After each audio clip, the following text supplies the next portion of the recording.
el sionismo en sus inicios, como bien dices, se reconocía a sí mismo como un proyecto colonial, como un proyecto colonial de asentamiento, ¿no? Y creo que un aspecto que también suele quedar, bueno, se ha querido borrar de esta historia es precisamente que los arquitectos de este proyecto sionista, muchos de ellos ni siquiera eran creyentes, ni siquiera eran religiosos, sino que, bueno, los textos bíblicos servían como pretexto, como escudo moral, como justificación para esa colonización y para la limpieza étnica que iba a implicar implantar un etnoestado judío, ¿no? Y justo una cosa que te quería comentar, porque siempre que hablamos de estos temas, una réplica habitual que suelen hacernos es que no, es que el judaísmo es una religión, no una etnia, ¿no? Y claro, dices, bueno, sí, existe una religión que es el judaísmo, pero Israel como etnoestado se funda sobre la discriminación por razones principalmente étnicas, ¿no? Y un ejemplo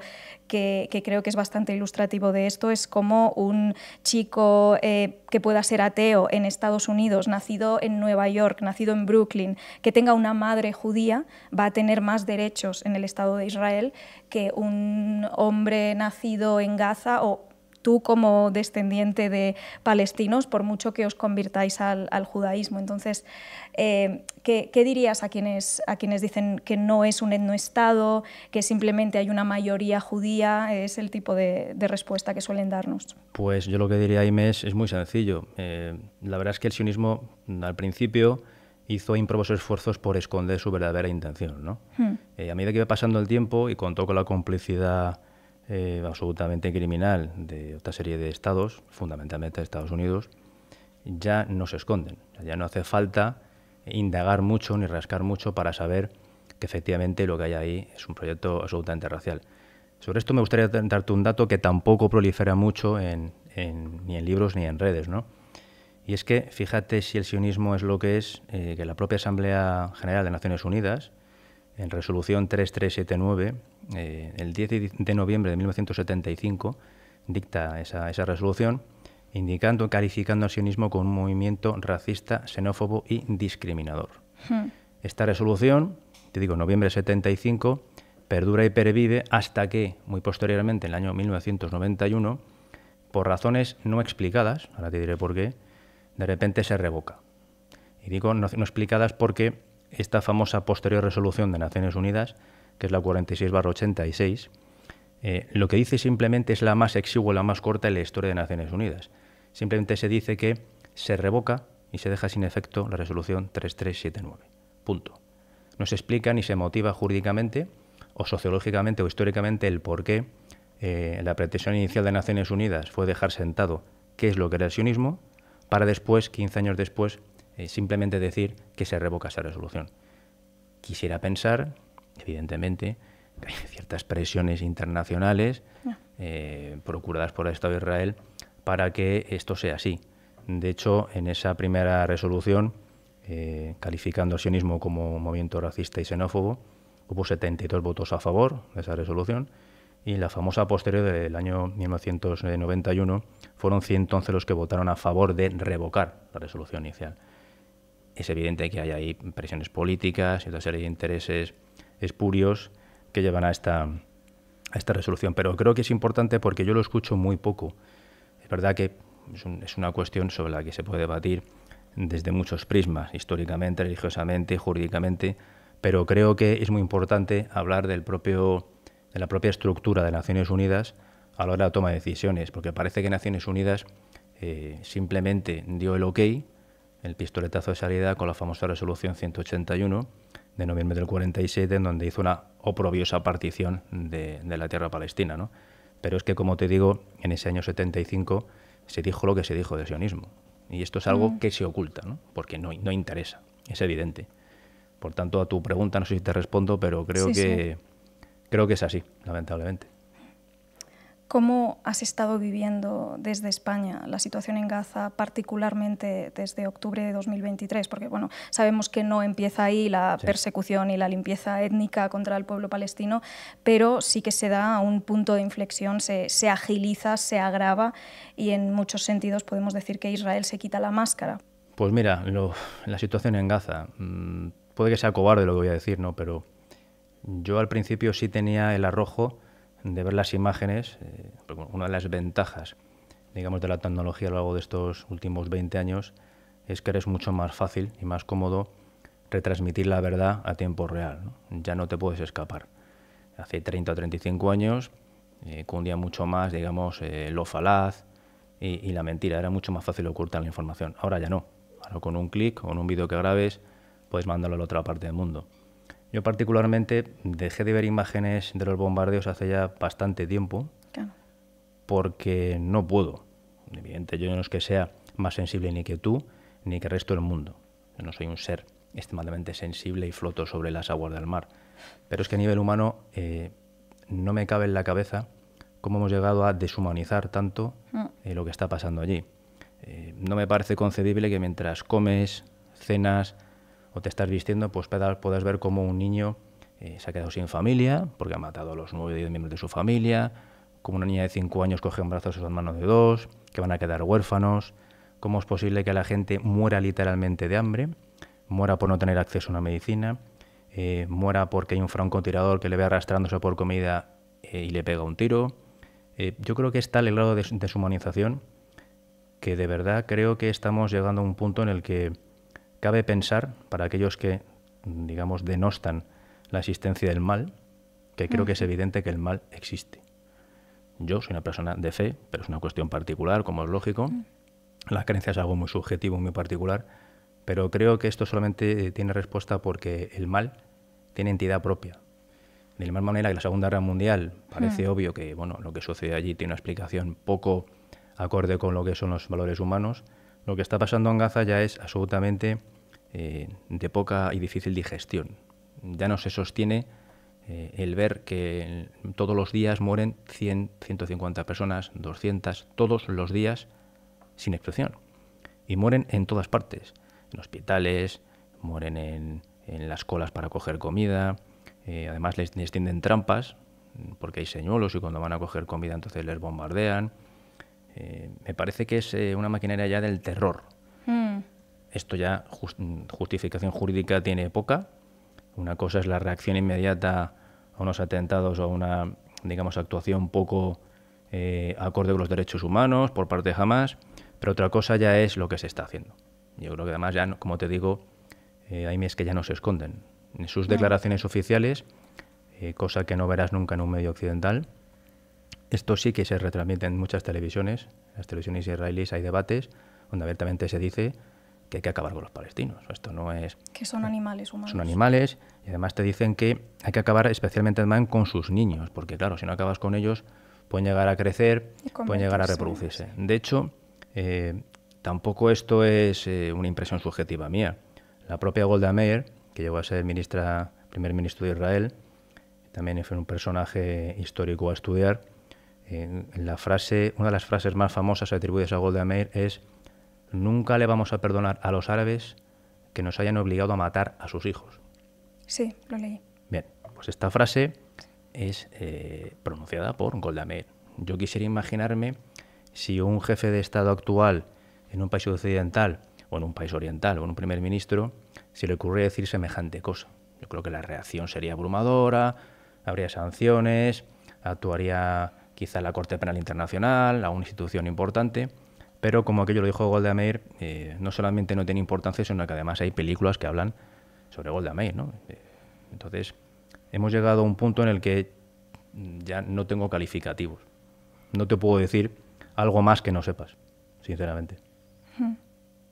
Sobre esto que decías de que ya no puedes, digamos, digerir o metabolizar el hecho de estar sometido a un bombardeo de imágenes que proceden de Gaza, creo que mucha gente se siente de la misma manera, que llega a un punto en el que dices, esto ya no me está concienciando más, ya estoy concienciado, lo único que hace es pues dejarme abrumado, ¿no? O que acabe pues comprando un discurso fatalista de esto no hay nada que hacer, ¿no? Incluso puede ser contraproducente.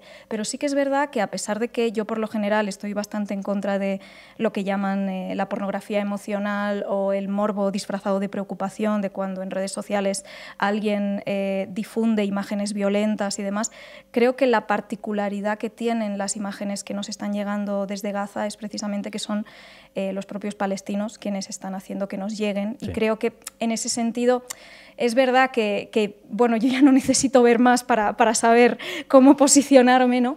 Pero es distinto por eso. Creo que sobre todo la idea es que no se pueda borrar al pueblo palestino con plena impunidad y sin que quede constancia de lo que está sucediendo. Y creo que sí que hay alguna gente que quizás tarde y mal, pero está empezando a ver las cosas de otra manera, en parte gracias a todos estos testimonios y a todas estas historias que se están pudiendo rescatar. Así que bueno, tengo ahí sentimientos ambivalentes al respecto. Me pasa como a ti, yo tampoco necesito ver imágenes de niños literalmente muriendo en directo, porque esto es un genocidio que se está retransmitiendo en vivo y en directo. Quizás no necesito verlo, ¿no? Pero quizás hay gente que tiene que verlo, ¿no? Esto en cualquier caso, podemos decir, creo que estarás de acuerdo, que el genocidio en curso no solo está siendo perpetrado por Israel, sino que al final pues, cuenta con el amparo y con la complicidad de estas democracias liberales occidentales cuya tesis fundacional se suponía que era este humanismo liberal y esta defensa férrea de los derechos humanos, ¿no? Aquí pues, se está produciendo una grieta y cada vez es más difícil que superen esta crisis de credibilidad que con lo que está pasando precisamente en Palestina pues, se ha ido agravando, ¿no? Pero claro, también, como tú señalabas, se ha ido legitimando con los años mediante la deshumanización y mediante la criminalización del pueblo palestino. ¿Cómo empezar un poco a desenredar todo este fantasma que han construido? Pues, sinceramente, Aime, yo creo que, como bien has apuntado antes, son los propios palestinos que están siendo masacrados a diario allí, los que con esos vídeos que nos mandan, esas retransmisiones, lo que intentan decirnos es: antes de que me mate una bomba, que probablemente lo haga, voy a intentar mandar esto al mundo para que el mundo vea lo que es verdad. Creo que es la forma más efectiva, que es la de presentar la muerte en estado puro, por desagradable que sea y por incómodo. Pero creo que es la forma más efectiva a día de hoy. No tiene ningún sentido que la Unión Europea, que está jugando un poco al ping-pong o al tenis durante décadas, un día se levante y dice que sí, que se van a plantear las sanciones y que van a suspender relaciones comerciales y va a haber algún tipo de reacción, pero esto nunca llega a buen puerto, nunca. O sea, realmente es un discurso oficialista como para quedar bien por un lado, pero realmente no se toman medidas efectivas de ninguna de las maneras. Esto lo sabe el Estado de Israel desde su fundación y muy fundamentalmente desde el año 1967, la Guerra de los 6 días, que es cuando, después de esa, digamos, abrumadora superioridad militar aprovechada en aquella operación Relámpago, contra 3 ejércitos, fue cuando Estados Unidos comienza a mostrar un verdadero interés, cosa que no había pasado hasta entonces, por el Estado de Israel. Les interesa porque ven que es una nación muy pequeña, pero con una potente carga militar y que puede servir como de probóscide o de prolongación de lo que es el statu quo americano en Oriente Medio, ¿no? ¿El qué se puede hacer? Creo que a nivel oficial, por decirlo así, a nivel institucional, yo creo que si no se hace ya es porque no les da la gana. Que tú y yo seamos ciudadanos, que podamos ir a una manifestación, decir no comprar determinado tipo de productos, dar voz en algún sentido, como con esta entrevista, todo eso puede ayudar, pero realmente los que detentan el poder para tomar decisiones que tengan un impacto y trascendencia real de la vida del prójimo, son las organizaciones internacionales. Entonces, si la Unión Europea sigue jugando, como te digo, un poco al gato y al ratón, y ahora digo que sanciono, pero mañana digo que no, me lo voy a pensar, no puedo decir que es genocidio. Bueno, es que ahora mismo íbamos a sancionarte, pero ha dicho Netanyahu que está dispuesto a parar y va a haber una especie de tregua, ¿no? Yo creo que es una falta de respeto, un insulto a la inteligencia. Quien no sepa ya de qué es capaz el actual gabinete no se ha enterado absolutamente de nada. Y lo que es peor es que por más que, por ejemplo, el primer ministro israelí Netanyahu no sea especialmente modélico en su concepción del derecho internacional ni de la vida, lo más triste, lo más abrumador, es que podemos considerar que incluso es de los más moderados de su gabinete. Porque, ante todo, Netanyahu es un tipo avezado en 1000 batallas, es un político que lleva sobreviviendo durante décadas a escándalos de corrupción y que ha sido salvando siempre de una u otra forma, pues por remodelaciones estructurales del Tribunal Supremo, de leyes, de los tribunales. Llega el COVID y todo queda paralizado. Siempre ha tenido bastante suerte, ¿no? Pero por duro, como te digo, que parezca, es que Netanyahu ni siquiera es de los más beligerantes de su gabinete. En su gabinete hay gente, como te digo, que abiertamente aboga por la limpieza abierta de los palestinos, por tirar la bomba atómica, porque mueran de hambre, etcétera, etcétera. Y esto aparece en prensa israelí a diario, como te digo, aparece en distintos programas televisivos con frecuencia, y muchas veces se hacen estadísticas pues a nivel de calle, y los porcentajes de población israelí que actualmente piensan que esto solamente puede acabar con la desaparición física de los palestinos es absolutamente insultante. Pero es que no es una opinión personal, te insisto, que solamente hay que leer, documentarse, hacer un seguimiento de lo que pasa allí para saber que esto es absolutamente normal, por desgracia. Hablando precisamente de cómo se ha ido enmarcando el conflicto, sobre todo a partir del 7 de octubre y todo lo que ha cambiado desde entonces, algo que me llama mucho la atención, no sé si lo habrás visto, es como algunos líderes de opinión de la derecha, incluso de la extrema derecha, en este caso estaba pensando en una derecha británica más o menos moderada, no sé si existen las derechas moderadas ahora mismo, pero Piers Morgan, hemos visto cómo se ha producido un viraje en su discurso y recientemente ha empezado a ser abierta y tajantemente crítico con el Estado de Israel. Sí. Sabemos que no se habría producido ese giro si no fuera porque estos líderes de opinión, estos opinólogos, estos voceros de la derecha están empezando a notar que se han girado las tornas o que se están girando entre la opinión pública. ¿Crees que pues estos cambios que estamos viendo son sintomáticos de que efectivamente Israel está perdiendo la batalla por el relato, al menos entre la gente de a pie? Creo que sí. Y además creo que es una pequeña mota de luz en un océano de luz y de sombra y de oscuridad, sí. Pero creo que sí. Prueba de ello es que durante los últimos 15-20 años la terminología periodística que se utiliza normalmente en los noticiarios ha experimentado un viraje importante. Sí. Yo al menos lo aprecio así, ¿no? En cadenas donde usualmente era prácticamente imposible poder ver una versión real de los hechos, y sobre todo que la dialéctica que se empleaba estaba absolutamente mediatizada, ya empezamos a ver cómo, desde hace tiempo, además hay periodistas ya valientes, que incluso ya participan en manifestaciones, en concentraciones y no se esconden, ¿no? Ya hemos pasado de hablar de hoy en la Franja de Gaza han muerto 20 palestinos. Han muerto. Han sido asesinados, ¿no? Sí. Los palestinos se mueren como todo el mundo. Lo que pasa es que hay dos formas de que se mueran. Porque les llega a su hora o que les asesines. De tal manera que cuando hay un bombardeo israelí y mueren 200, se mueren porque son asesinados. Instantes antes no tenían ninguna intención de abandonar este mundo, ni de suicidarse, y estaban con vida. Pero instantes después dejan de estarlo. Esto parece una tontería y parece algo muy simple, pero si tú durante décadas instalas en el imaginario colectivo que, bueno, hay una especie como de conflictillo, que estos no se entienden, es un follón, esto es muy complicado. Como si fuera una catástrofe natural, sí, e inevitable. Efectivamente. Entonces, bueno, es que estos, claro, estos de Hamas por un lado, o Yihad, o la Brigada de Al-Qassam, hacen de las suyas, y claro, Israel, pues al final, no, vamos a ver. Lo que sucede en Gaza no es una guerra.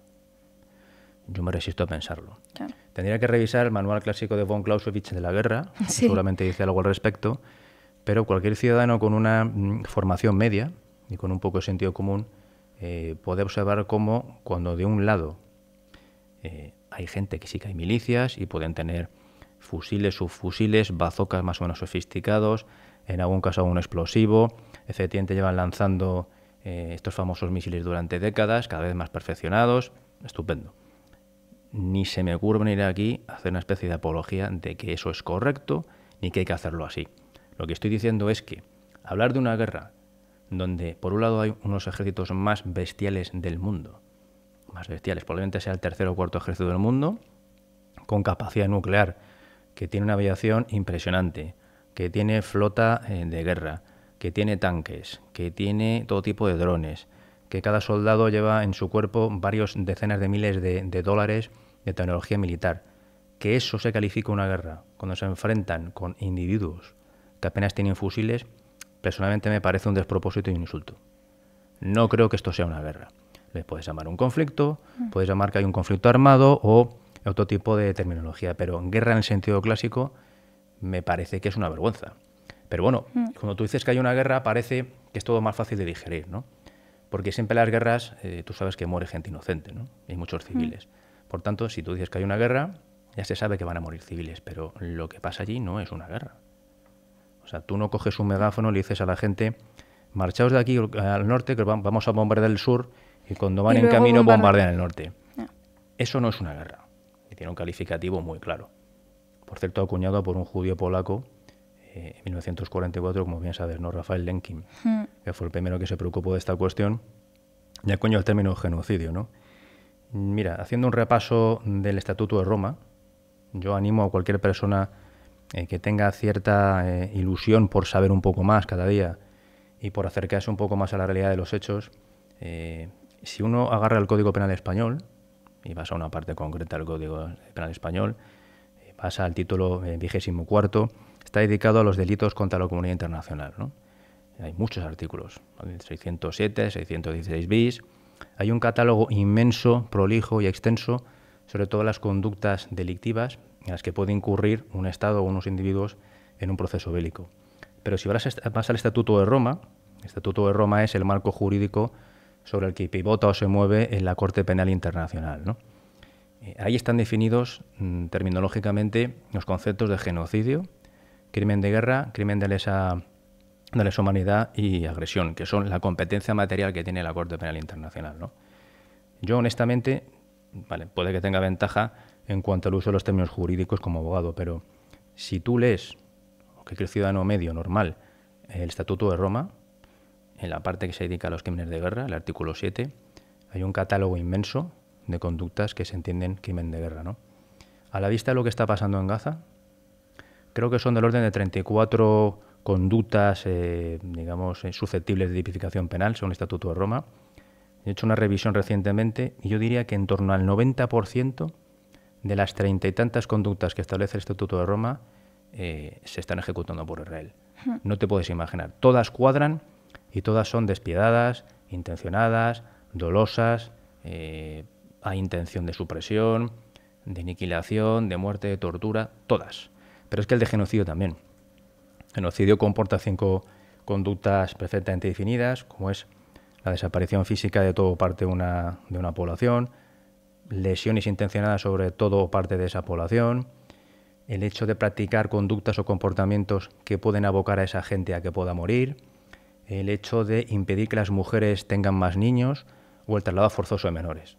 Al menos de esos 5 comportamientos, lo que está pasando en Gaza, en 3 se cumplen seguro.